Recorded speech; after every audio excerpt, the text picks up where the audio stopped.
È stato presentato a Pisa il programma di valutazione degli studenti internazionali da parte dell'OCSE, l'Organizzazione per la cooperazione e lo sviluppo economico. Dall'indagine condotta viene fuori che i nostri studenti sono più impegnati su internet che sui libri, sono poco amanti della disciplina e riescono ad essere i primi nel saltare le lezioni. Non sono particolarmente ambiziosi, ma nell'insieme risultano piuttosto felici.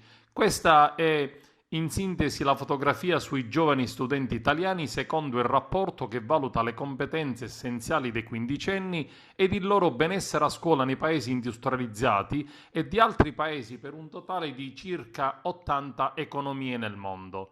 Il rapporto evidenzia i divari tra nord e sud della penisola. I liceali italiani hanno ottenuto in media un punteggio inferiore alla media internazionale in lettura e soprattutto in scienze, mentre è in linea con la media rispetto al passato la preparazione in matematica.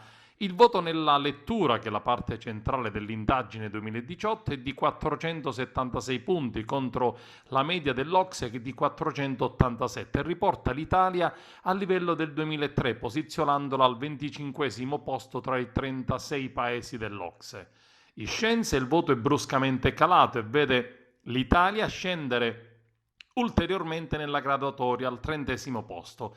La prestazione media dei nostri studenti in Italia è inferiore a quella di Belgio, Francia, Germania, Olanda, Polonia, Slovenia, Svezia e Regno Unito.